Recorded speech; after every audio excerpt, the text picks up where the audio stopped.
Daniel chapter 1. Matthew Henry's commentary on the whole Bible. An exposition with practical observations of the book of the prophet Daniel. Chapter 1. This chapter gives us a more particular account of the beginning of Daniel's life, his original and education, than we have of any other of the prophets.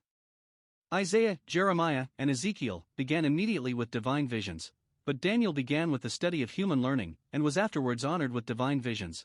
Such variety of methods has God taken in training up men for the service of his church. We have here 1. Jehoiakim's first captivity, verses 1 and 2, in which Daniel, with others of the seed royal, was carried to Babylon.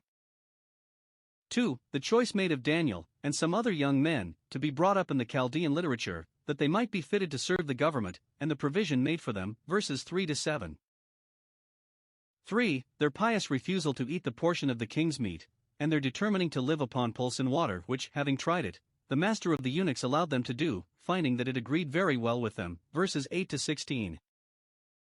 For their wonderful improvement, above all their fellows, in wisdom and knowledge, verses 17 to 21. Daniel 1 verses 1 to 7. We have in these verses an account 1. Of the first descent which Nebuchadnezzar, king of Babylon, in the first year of his reign, made upon Judah and Jerusalem, in the third year of the reign of Jehoiakim, and his success in that expedition, verses 1 and 2. He besieged Jerusalem, soon made himself master of it, seized the king, took whom he pleased and what he pleased away with him, and then left Jehoiakim to reign as tributary to him, which he did about 8 years longer, but then rebelled, and it was his ruin. Now from this first captivity most interpreters think the 70 years are to be dated, though Jerusalem was not destroyed, nor the captivity completed, till about 19 years after. In that first year Daniel was carried to Babylon, and there continued the whole 70 years, see verse 21, during which time all nations shall serve Nebuchadnezzar, and his son's son, Jeremiah 25 verse 11. This one prophet therefore saw within the compass of his own time the rise, reign, and ruin of that monarchy, so that it was res uniacitatis, the affair of a single age. Such short-lived things are the kingdoms of the earth, but the kingdom of heaven is everlasting. The righteous, that see them taking root, shall see their fall, Job 5 verse 3, Proverbs 29 verse 16. Mr. Broughton observes the proportion of times in God's government since the coming out of Egypt, thence to their entering Canaan 40 years, then 7 years to the dividing of the land, then 7 jubilees to the first year of Samuel in whom prophecy began, thence to this first year of the captivity 7 70s of years 490, 10 jubilees, thence to the return 170, thence to the death of Christ 7 70s more, thence to the destruction of Jerusalem 40 years. 2. The improvement he made of this success. He did not destroy the city or kingdom, but did that which just accomplished the first threatening of mischief by Babylon. It was denounced against Hezekiah for showing his treasures to the king of Babylon's ambassadors, Isaiah 39 verses 6 and 7, that the treasures and the children should be carried away, and, if they had been humbled and reformed by this, hitherto the king of Babylon's power and success should have gone, but no further. If less judgments do the work, God will not send greater, but if not, he will heat the furnace 7 times hotter. Let us see what was now done. 1. The vessels of the sanctuary were carried away, part of them, verse 2. They fondly trusted to the temple to defend them, though they went on in their iniquity. And now, to show them the vanity of that confidence, the temple is first plundered. Many of the holy vessels which used to be employed in the service of God were taken away by the king of Babylon, those of them, it is likely, which were most valuable, and he brought them as trophies of victory to the house of his God, to whom, with a blind devotion, he gave praise of his success, and having appropriated these vessels, in token of gratitude, to his God, he put them in the treasury of his temple. See the righteousness of God. His people had brought the images of other gods into his temple, and now he suffers the vessels of the temple to be carried into the treasuries of those other gods. Note, when men profane the vessels of the sanctuary with their sins, it is just with God to profane them by his judgments. It is probable that the treasures of the king's house were rifled, as was foretold, but particular mention is made of the taking away of the vessels of the sanctuary, because we shall find afterwards that the profanation of them was that which filled up the measure of the Chaldeans' iniquity, chapter 5 verse 3. But observe, it was only part of them that went now. Some were left them yet upon trial, to see if they would take the right course to prevent the carrying away of the remainder. See Jeremiah 27 verse 18. 2. The children and young men, especially such as were of noble or royal extraction, that were sightly and promising, and of good natural parts, were carried away. Thus was the iniquity of the fathers visited upon the children. These were taken away by Nebuchadnezzar. 1. As trophies to be made a show of for the evidencing and magnifying of his success. 2. As hostages for the fidelity of their parents in their own land, who would be concerned to conduct themselves well that their children might have the better treatment. 3. As a seed to serve him. He took them away to train them up for employments and preferments under him, either out of an unaccountable affectation, which great men often have, to be attended by foreigners, though they be blacks, rather than by those of their own nation, or because he knew that there were no such witty, sprightly, ingenious young men to be found among his Chaldeans as abounded among the youth of Israel, and, if that were so, it was much for the honor of the Jewish nation, as of an uncommon genius above other people, and a fruit of the blessing. But it was a shame that a people who had so much which should have so little wisdom and grace. Now observe. 1. The directions which the king of Babylon gave for the choice of these youths, verse 4. They must not choose such as were deformed in body, but comely and well-favored, whose countenances were indexes of ingenuity and good humor. But that is not enough, they must be skillful in all wisdom and cunning, or well seen in knowledge, and understanding science, such as were quick and sharp, and could give a ready and intelligent account of their own country and of the learning they had hitherto been brought up in. He chose such as were young, because they would be pliable and tractable, would forget their own people and incorporate with the Chaldeans. He had an eye to what he designed them for. They must be such as had ability in them to stand in the king's palace, not only to attend his royal person, but to preside in his affairs.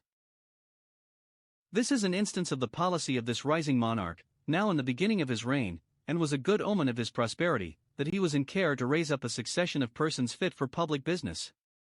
He did not, like Ahasuerus, appoint them to choose him out young women for the service of his government. It is the interest of princes to have wise men employed under them. It is therefore their wisdom to take care for the finding out and training up of such. It is the misery of this world that so many who are fit for public stations are buried in obscurity, and so many who are unfit for them are preferred to them. 2. The care which he took concerning them. First, for their education. He ordered that they should be taught the learning and tongue of the Chaldeans. They are supposed to be wise and knowing young men, and yet they must be further taught. Give instructions to a wise man and he will increase in learning. Note, those that would do good in the world when they grow up must learn when they are young. That is the learning age. If that time be lost, it will hardly be redeemed. It does not appear that Nebuchadnezzar designed they should learn the unlawful arts that were used among the Chaldeans, magic and divination. If he did, Daniel and his fellows would not defile themselves with them. Nay, we do not find that he ordered them to be taught the religion of the Chaldeans, by which it appears that he was at this time no bigot. If men were skillful and faithful, and fit for his business, it was not material to him what religion they were of, provided they had but some religion. They must be trained up in the language and laws of the country, in history, philosophy, and mathematics, in the arts of husbandry, war, and navigation, in such learning as might qualify them to serve their generation. Note, it is real service to the public to provide for the good education of the youth. Secondly, for their maintenance. He provided for them 3 years, not only necessaries, but dainties for their encouragement in their studies. They had daily provision of the king's meat, and of the wine which he drank, verse 5.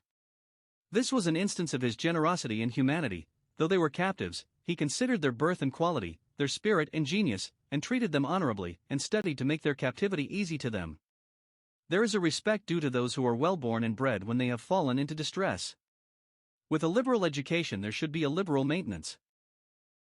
3. A particular account of Daniel and his fellows.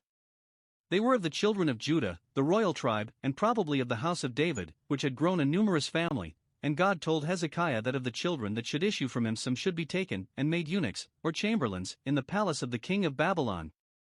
The prince of the eunuchs changed the names of Daniel and his fellows, partly to show his authority over them, and their subjection to him, and partly in token of their being naturalized and made Chaldeans. Their Hebrew names, which they received at their circumcision, had something of God, or Jah, in them. Daniel, God is my judge; Hananiah, the grace of the Lord; Mishael, he that is the strong God; Azariah, the Lord is a help. To make them forget the God of their fathers, the guide of their youth, they give them names that savor of the Chaldean idolatry. Belteshazzar signifies the keeper of the hidden treasures of Bel, Shadrach the inspiration of the sun, which the Chaldeans worshipped, Meshach of the goddess Shak, under which name Venus was worshipped, Abednego, the servant of the shining fire, which they worshipped also. Thus, though they would not force them from the religion of their fathers to that of their conquerors, yet they did what they could by fair means insensibly to wean them from the former and instill the latter into them. Yet see how comfortably they were provided for. Though they suffered for their fathers' sins, they were preferred for their own merits, and the land of their captivity was made more comfortable to them than the land of their nativity at this time would have been. Daniel 1 verses 8 to 16. We observe here, very much to our satisfaction. 1. That Daniel was a favorite with the prince of the eunuchs, verse 9, as Joseph was with the keeper of the prison, he had a tender love for him. No doubt Daniel deserved it, and recommended himself by his ingenuity and sweetness of temper. He was greatly beloved, chapter 9 verse 23, and yet it is said here that it was God that brought him into favor with the prince of the eunuchs, for every one does not meet with acceptance according to his merits. Note, the interest which we think we make for ourselves we must acknowledge to be God's gift, and must ascribe to him the glory of it. Whoever are in favor, it is God that has brought them into favor, and it is by him that they find good understanding. Herein was again verified that work, Psalm 106 verse 46, he made them to be pitied of all those that carried them captives. Let young ones know that the way to be acceptable is to be tractable and dutiful. 2. That Daniel was still firm to his religion. They had changed his name, but they could not change his nature. Whatever they pleased to call him, he still retained the spirit of an Israelite indeed.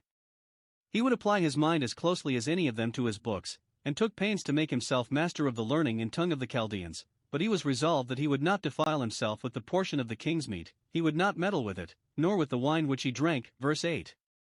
And having communicated his purpose, with the reasons of it, to his fellows, they concurred in the same resolution, as appears, verse 11. This was not out of sullenness or peevishness or a spirit of contradiction, but from a principle of conscience. Perhaps it was not in itself unlawful for them to eat of the king's meat, or to drink of his wine. But 1. They were scrupulous concerning the meat, lest it should be sinful. Sometimes such meat would be set before them as was expressly forbidden by their law, as swine's flesh, or they were afraid lest it should have been offered in sacrifice to an idol, or blessed in the name of an idol.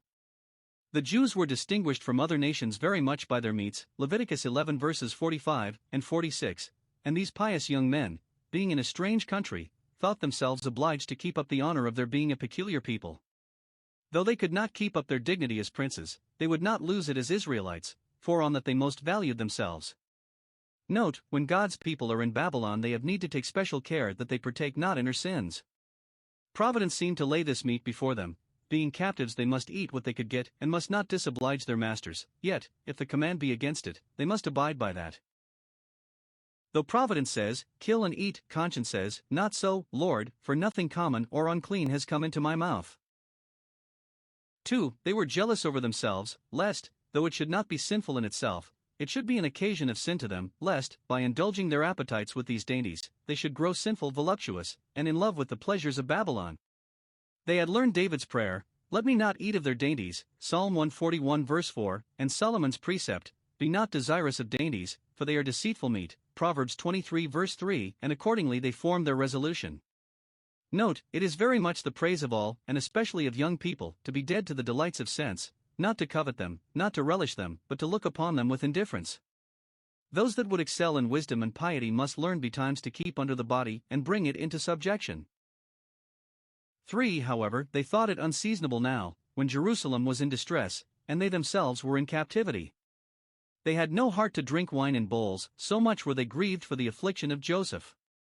Though they had royal blood in their veins, yet they did not think it proper to have royal dainties in their mouths when they were thus brought low.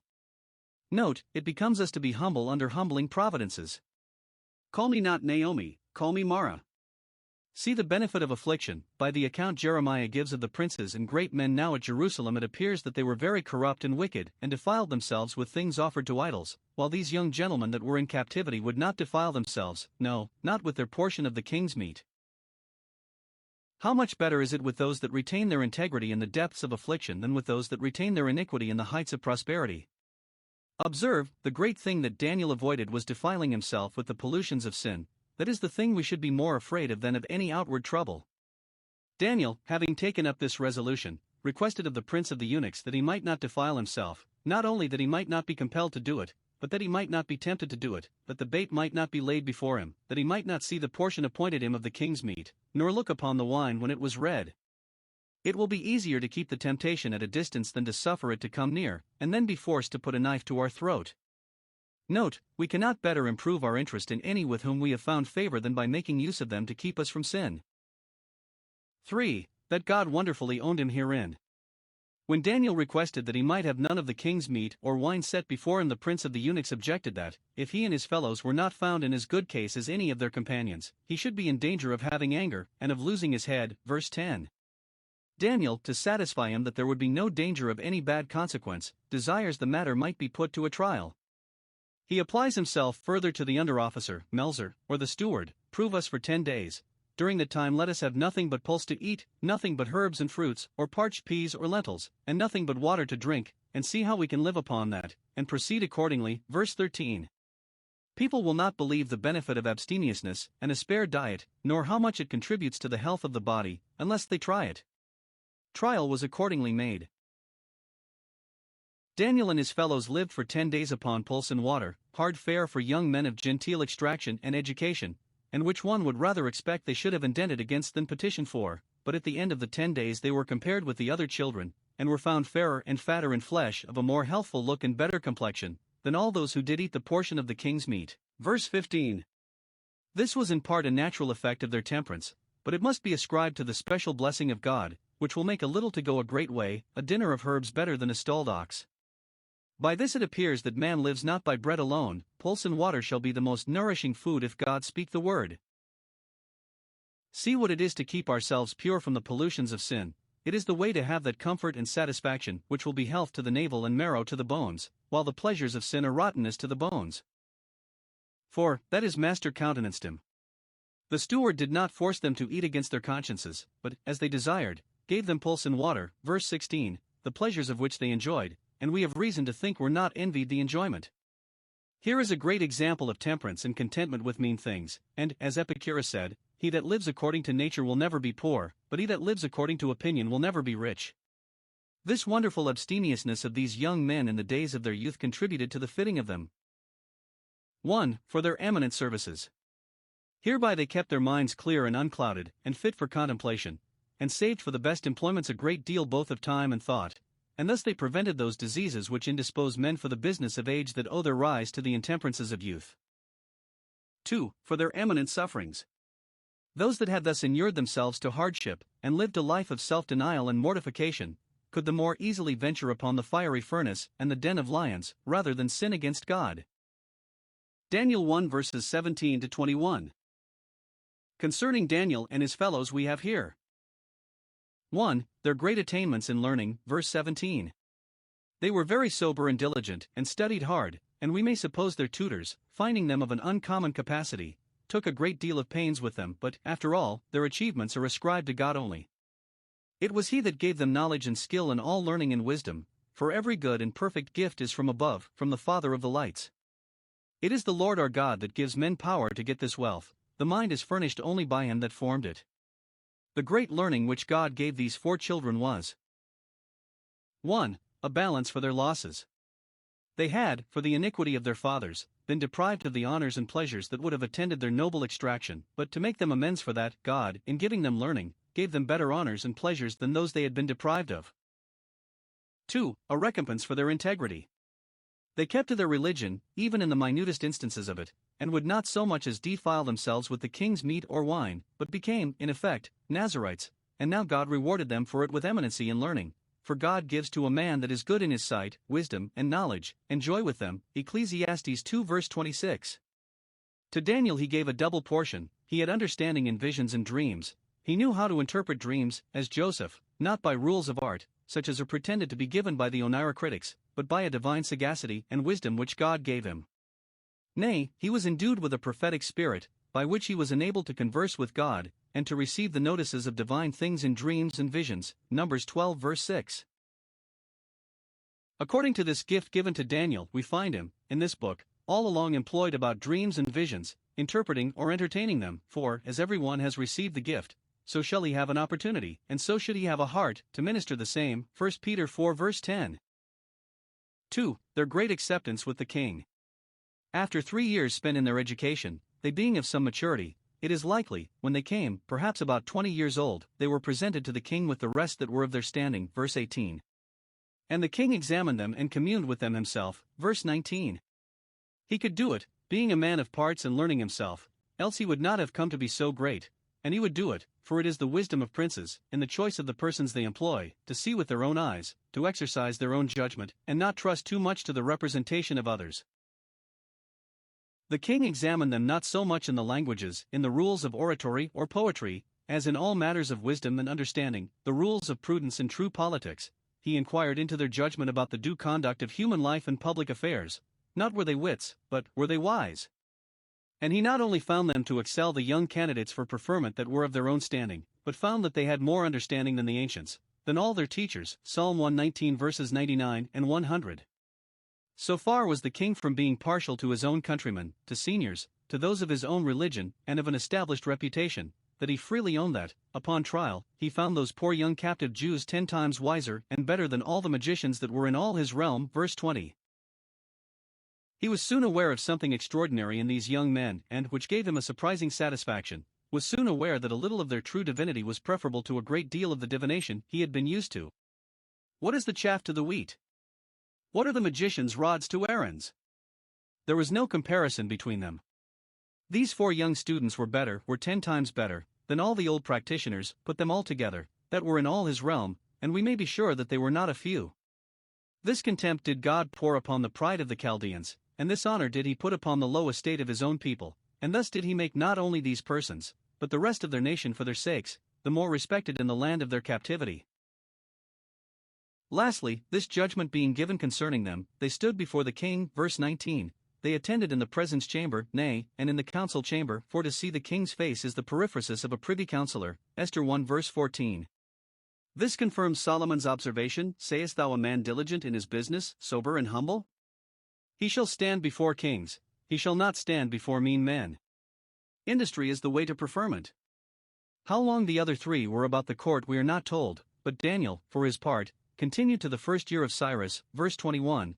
Though not always alike in favor and reputation. He lived and prophesied after the first year of Cyrus, but that is mentioned to intimate that he lived to see the deliverance of his people out of their captivity, and their return to their own land.